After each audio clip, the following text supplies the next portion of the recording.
अस्सलाम वालेकुम जी, welcome to my YouTube channel Mareen flavours lab. This is me Mareen. तो आज हम बनाने जा रहे हैं कद्दू गोश्त। इसके लिए मैंने लिए हैं 2 मीडियम साइज़ के प्याज, जिनको मैंने छील कर धोकर अच्छे से काट लिया है। साथ मैंने कद्दू को अच्छे से छील कर धोकर काट लिया है और चिकन को मैंने अच्छे से धो के बल्कि धोया है, नमक लगा के इसको थोड़ी देर रेस्ट पे रखा है और फिर इसको अच्छे से वॉश कर लिया है। और साथ मैंने ये अदरक लहसुन का पेस्ट बनाया, जिसके अंदर मैंने सब्ज़ मिर्च, अदरक लहसुन और सूखा धनिया ऐड किया था। ठीक है, आप चाहें तो बाद में भी ऐड कर सकते हैं, लेकिन इस दर अच्छी खुशबू आती है। साथ मैंने यहाँ पे 2 मीडियम साइज़ के टमाटर लिए हैं। ठीक है, रेड और साथ ये कुछ स्पाइसेस हैं जो हम अपने खाने में ऐड करेंगे। ठीक है, तो सबसे पहले जनाब हम स्टार्ट करते हैं।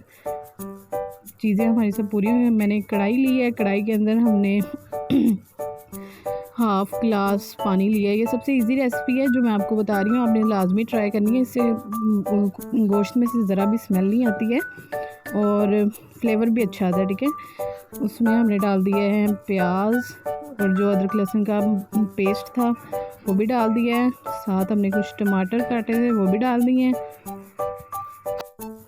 और साथ जनाब हम यहाँ पे चिकन ऐड कर देंगे। ठीक है, मैंने हाफ़ केजी चिकन लिया है और 2-3 छोटे छोटे मैंने कद्दू लिए थे। ठीक है, और साथ हम 1 टेबल स्पून हल्दी डाल देंगे और हाफ़ टेबल स्पून लाल मिर्च पाउडर और बाकी आप अपने हिसाब से नमक भी डाल सकते हैं। मैंने यहाँ पे थोड़ी सी कसूरी मेथी भी ऐड की थी और आप नमक हस्बे ज़ायका। ठीक है, मैंने यहाँ पे हाफ़ चम्मच नमक ऐड किया था, तो बाद में हम चेक कर सकते हैं अगर हमें कम या ज़्यादा लगे। ज़्यादा नहीं, कम लगेगा। तो साथ हमने 2 छोटे से दालचीनी के टुकड़े लिए हैं और एक बड़ी इलायची ली है। ठीक है, गरम मसाला चिकन में ऐड करना ज़रूरी होता है। यहाँ पे मैंने नमक डाल दिए और अब हम इसको अच्छे से मिक्स कर लेंगे। ठीक है, अच्छे से मिक्स जल्दी मिक्स हो जाए। अच्छे से मिक्स करेंगे और ये वाली आपने ना रेसिपी लाजमी ट्राई करनी है। अब मैंने इसको चूल्हे पे चढ़ा दिया। ठीक है, और हम इसको 10 मिनट के लिए ना कवर कर देंगे। ठीक है, और 10 मिनट बाद जब हम इसको चेक करेंगे, देखते हैं।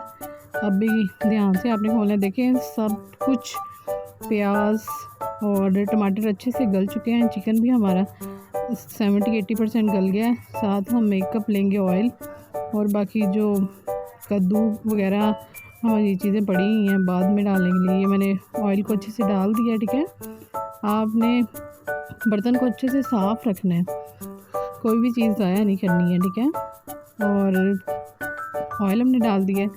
अब अच्छे से हम इसको मिक्स करेंगे। ठीक है, मिक्स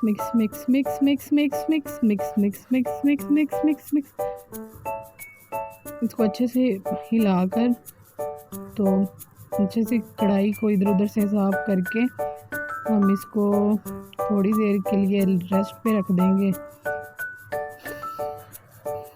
और जब हम इसको रेस्ट पे रख देंगे तो उधर वाली साइड पे हम लोगों ने इसको जब हम रेस्ट पे रखा ना, तो उसके अंदर अभी मैंने थोड़ी सी बुनाई की थी। बुनाई करके इसको उसके अंदर मैंने कद्दू डाल दिए।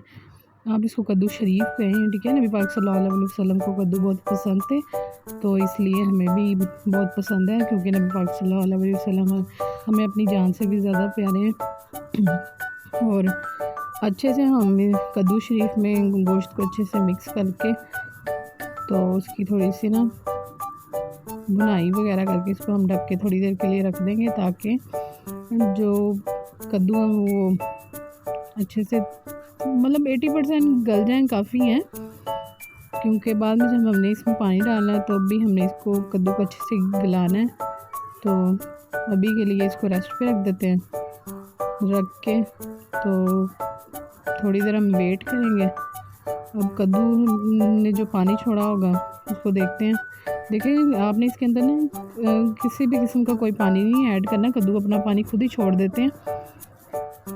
और हमने सिर्फ और सिर्फ हाफ़ डाला था, हाफ़ ग्लास वाटर डाला था ताकि हम अच्छे से अपने प्याज और टमाटर को गला लें और चिकन को भी हम 70-80% कुक कर लें। और फिर हमने उसके अंदर जब ऑयल डाला उसको अच्छे से भुनाई करने के लिए साथ ही हमने कद्दू डाल देखें आप 70-80% यहाँ पे कद्दू अच्छे से गल चुके हैं।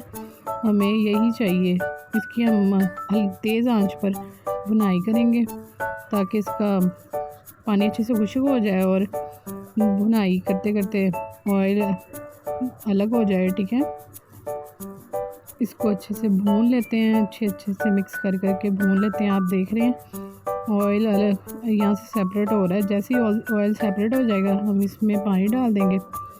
और अभी हम यहाँ पे ना, इसलिए मैं मम्मा ना घर पे नहीं थी, इसलिए मुझे ना बनाना पड़ा था, मम्मा गई थी अब खाला की तरफ, तो इसलिए सारा काम मेरे सर पे ही था। मैं और मेरी बहन, उसकी तबीयत नहीं ठीक थी तो इसलिए मुझे बनाना पड़ गया। यहाँ पे आप चाहें तो इसको कद्दू को गाढ़ा भी कर सकते हैं, लेकिन हमने शोरबा बनाया था क्योंकि उसकी तबीयत नहीं ठीक थी, तो उसने डिप कर करके ब्रेड के साथ खाना था। बाकी आप अब हम इसको थोड़ी देर रख देंगे।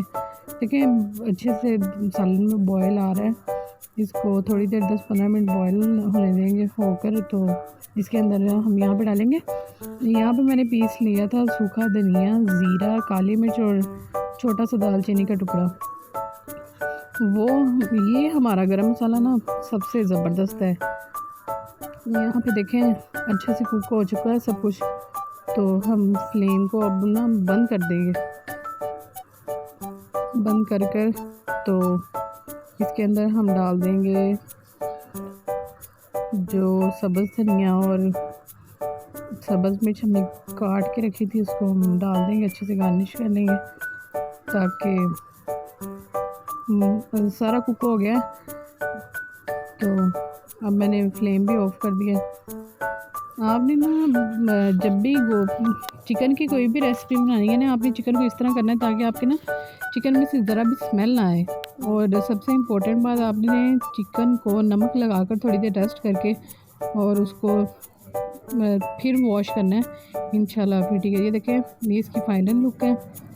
मैंने कहा प्लेटिंग कर लूँ, और साथ मेरी बाइट से रोटियाँ लगवाई थी, तो ये रोटी के साथ सर्व किया। चले इसको चेक करते हैं। मैं एक नवाला लेके अब जनाब चेक करते हैं हम कि देखें आप चिकन कितना टेंडर और जूसी है, यही चाहिए। तो जनाब चले मेरे साथ चेक करें। आपने जब भी बनाना है ना, तो आपने ज़रूर बताना है कि किस तरह का बना है। ये मेरी सीक्रेट रेसिपी है, ठीक है। तो जी ये फाइनल है, बाय बाय।